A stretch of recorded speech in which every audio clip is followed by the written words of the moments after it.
Salam sahabat, hari ini minggu kelima sesudah Paskah, Minggu 3 Mei 2026.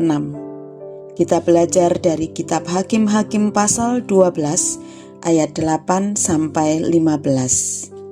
Hakim-Hakim pasal 12 ayat 8 sampai 15. Demikianlah firman Tuhan. Sesudah dia, maka Ebzan dari Betlehem memerintah sebagai hakim atas orang Israel. Ia mempunyai 30 anak laki-laki. 30 anaknya perempuan dikawinkannya keluar kaumnya, dan 30 anak perempuan diambilnya dari luar kaumnya untuk anak-anaknya lelaki itu. Ia memerintah atas orang Israel 7 tahun lamanya. Kemudian matilah Ebzan, lalu dikuburkan di Betlehem. Sesudah dia, maka Elon orang Zebulon memerintah sebagai hakim atas orang Israel.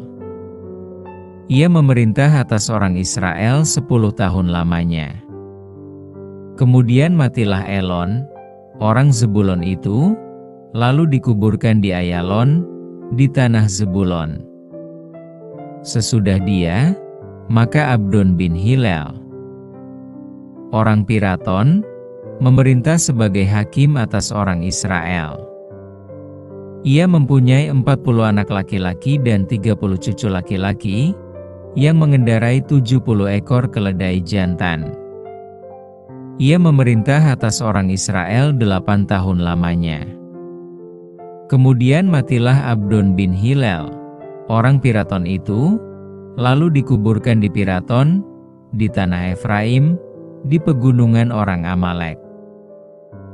Tema kita, pemimpin sederhana.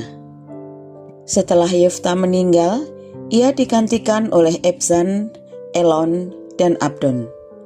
3 tokoh yang namanya dicatat secara sekilas.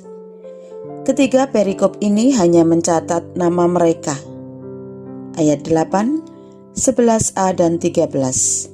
Jumlah anak mereka, ayat 9a dan 14a, lamanya mereka memerintah, 9b, 11b, 14b, dan di mana mereka dikuburkan, 10, 12, dan ayat 15. Oleh karena itu, kepemimpinan mereka tampak biasa saja tanpa ada kisah heroik apapun.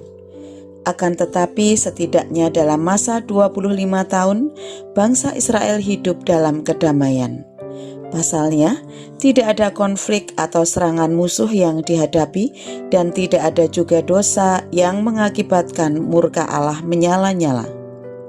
Kita seringkali mengagumi tokoh-tokoh besar dalam Alkitab seperti Abraham, Musa, dan Daud. Akan tetapi para pemimpin biasa seperti Ebzan, Elon, dan Abdon juga dicatat dalam Alkitab. Mereka adalah pemimpin yang tidak heroik, tidak melakukan mujizat, dan bahkan tidak memimpin pasukan dalam peperangan hebat. Namun nama mereka tetap dicatat sebagai pemimpin Israel, pemimpin yang dipakai Tuhan.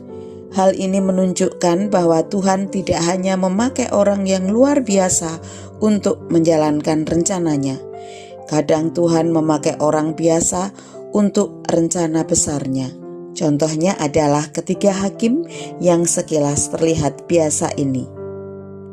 Sebetulnya dalam sepanjang sejarah Alkitab, Tuhan kerap kali memakai orang biasa untuk pekerjaannya. Ia tidak selalu memilih para pemimpin hebat. Bahkan murid-murid Tuhan Yesus pun adalah orang-orang biasa. Sampai saat ini pun Tuhan masih memakai orang-orang biasa untuk melakukan pekerjaannya yang luar biasa. Mereka adalah orang-orang yang tidak menonjol dan tidak kita kenal namanya. Akan tetapi bagi Tuhan, mereka tetap berharga dan nama mereka tetap dicatat dalam sejarah umatnya. Mungkin kita juga adalah salah satu orang biasa yang sedang atau akan dipakai Tuhan. Tidak perlu kita berambisi untuk menjadi orang besar yang dikenal di mana-mana, karena sebiasa apapun, Tuhan mengingat semua hal yang kita lakukan baginya. Mari kita berdoa. Bapa di surga, pagi ini kami datang dengan hati yang bersyukur. Bapa melindungi dan menjaga kami sepanjang malam. Bapa juga yang telah mengizinkan kami untuk bangun pagi ini. Kami sudah belajar dari firman-Mu tentang para pemimpin yang mungkin tidak dikenal besar oleh dunia, namun tetap setia menjalankan tanggung jawab yang Engkau percayakan. Tuhan, ajarlah kami arti kesederhanaan, bahwa menjadi besar bukanlah tentang dikenal orang, melainkan tentang setia dalam tugas yang Engkau berikan. Seringkali kami ingin diakui, namun kami lupa bahwa Engkau melihat hati dan kesetiaan kami.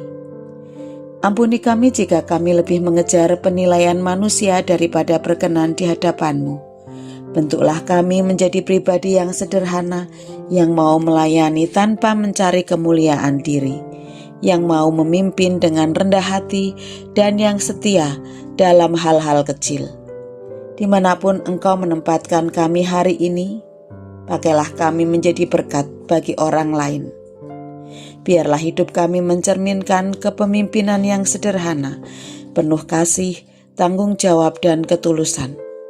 Terima kasih karena Engkau melihat setiap kesetiaan, sekecil apapun itu.